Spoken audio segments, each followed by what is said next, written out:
Mm. Kita nyo? Oo. Hindi pa rin nakaalis. Oo. Bakit? Kasi, yung ibang countries, alam na mali yung ginagawa.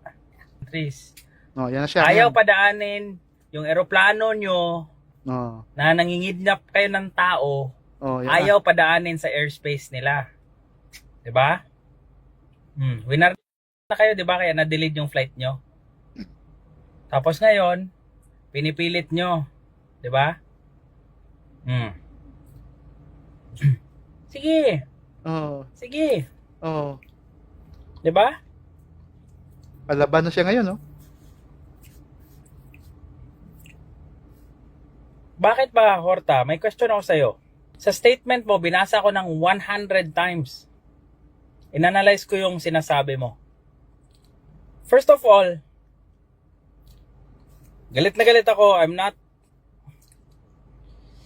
My brain's not functioning that well. But I think and I believe, hindi siya more than 2 years dyan. Hindi siya more than 2 years. No. Pa 2 years siguro. Nanalo sa kaso, sa extradition case, nanalo. Nag-file kayo, ang Pilipinas. Okay, ulit. Lost connection, ulit. Nag-file ang Pilipinas ng extradition request. Hiniring sa korte. Korte ng Timor. Desisyon ng Timor, hindi pwede ma-extradite si Tevez. Panalo na si Tevez, di ba? Simple, dito tayo sa facts. Pwede na ako i-bash na i-bash. Wala akong pakialam kasi sa sitwasyon namin ngayon, wala na kayong pwede sabihin sa akin or kanino man na mas masakit pa at mas mahirap pa sa dinadaanan namin. Kaya pwede na kayo mag-type ng kung ano-ano dyan. Wala akong pakialam. Dito tayo sa facts. Wow, facts. Pilipinas nag-file ng extradition. Arnolfo Tevez Jr. Kayo po yun dyan. You are under arrest by virtue Wisely, Mateo, shout out. of arrest issued by Manila Court on September 2023 for 10 counts of murder, 12 counts of frustrated murder, 4 counts of attempted murder. In addition to that, in 2024, a warrant of arrest was also issued against you Wait, there's by more. the Dumaguete Court for murder,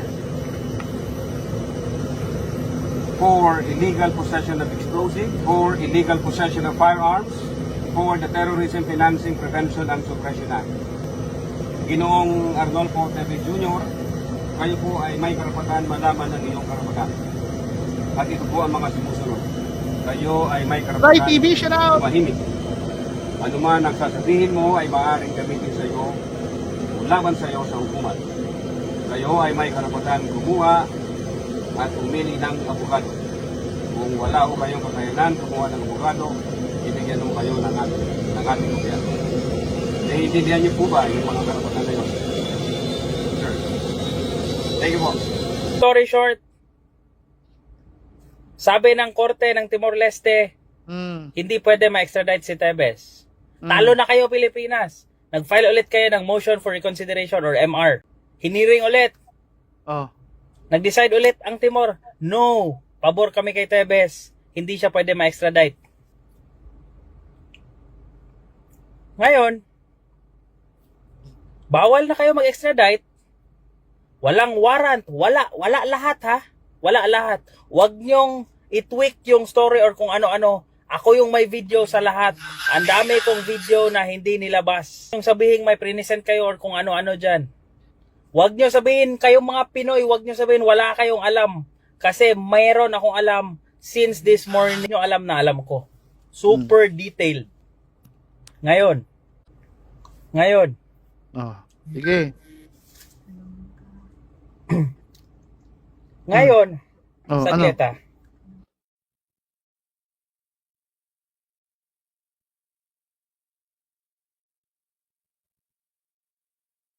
Nag-file. Dinala nyo na sa air. Kidnap nyo.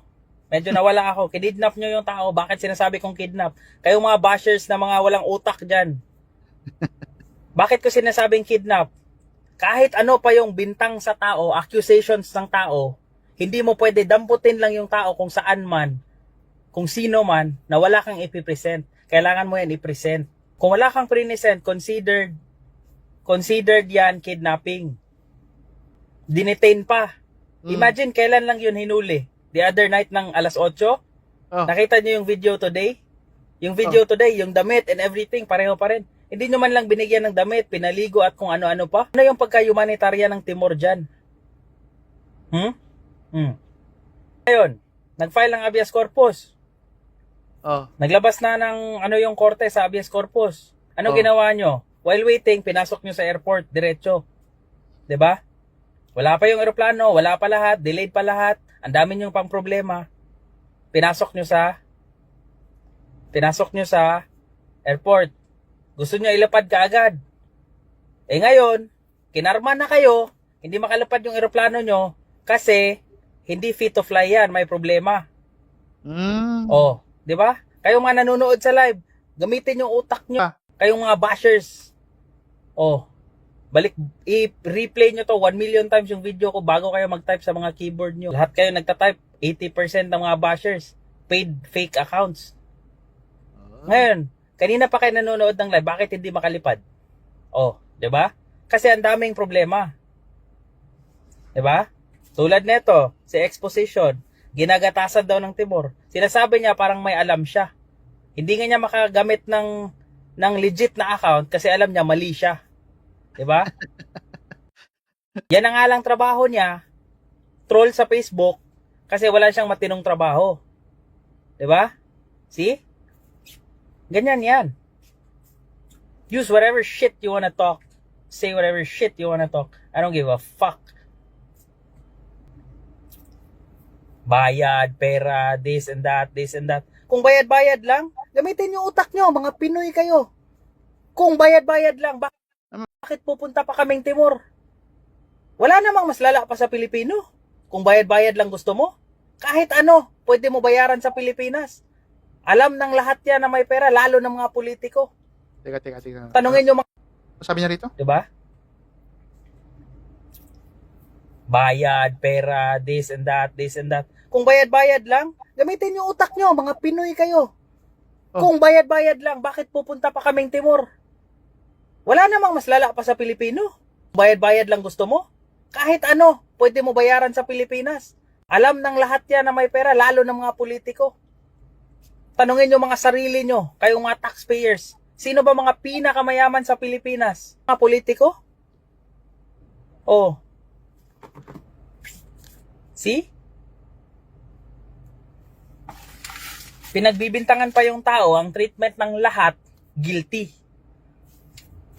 Yan yung problema ng mga, yan yung sakit ng utak ng mga Pinoy. Pinoy ako pero yan yung sakit ng utak sa lahi natin. We should be ashamed of ourselves for that. 'Di ba?